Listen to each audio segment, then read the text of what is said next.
Axel, bonjour. Bonjour. Nous allons parler des seules banques qui s'enrichissent en ce moment et on est bien content, ce sont les banques de ressources numériques. Alors vous êtes chef de projet à la DNE et vous vous occupez de ce sujet. Exactement. Donc si je dois le présenter, en fait, les banques de ressources sont des banques qui font partie du plan numérique.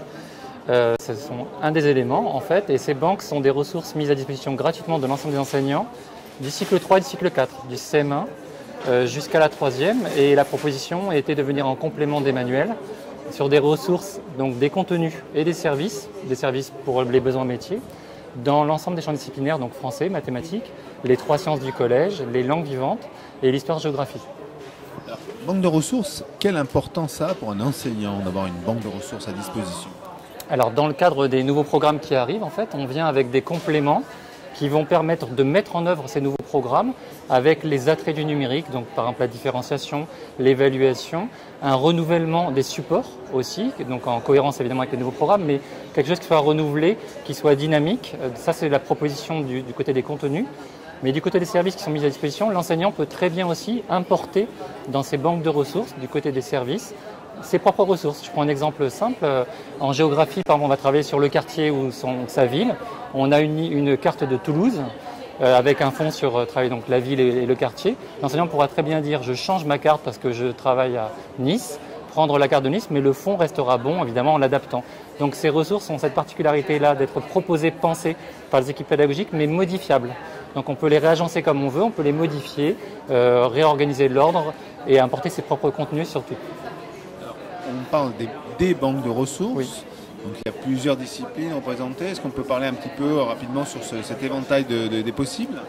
Alors elles sont sur une entrée qui était vraiment clairement le cadre disciplinaire, mais sur une entrée qui permet de les identifier, mais avec des propositions aussi en interdisciplinaire, par les EPI, par des croisements entre les enseignements.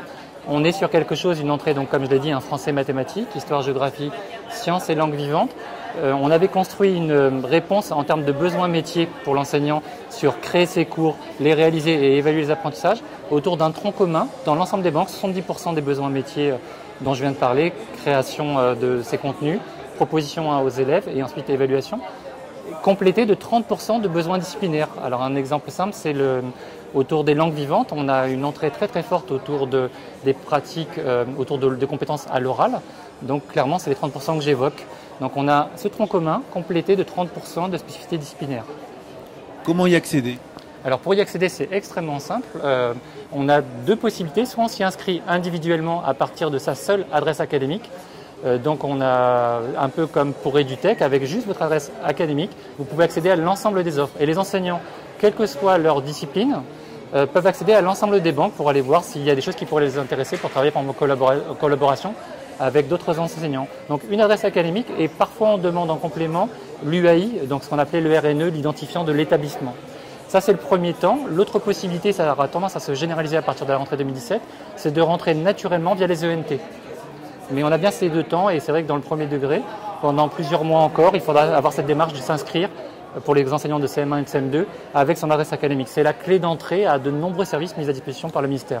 On va à EduSchool, sur le serveur académique, on va voilà, sur EduSchool vous le trouverez, sur le site École numérique, sur Prime Abord, le portail dédié au premier degré, sur les portails académiques, vous avez souvent des entrées qui ont été placées pour trouver facilement cette entrée-là. Et prochainement, directement sur les ENT. Exactement, voilà, progressivement, à partir de la rentrée 2017, vous aurez une généralisation sur les ENT. Donc ce sera beaucoup plus simple à ce moment-là. Merci. Merci à vous.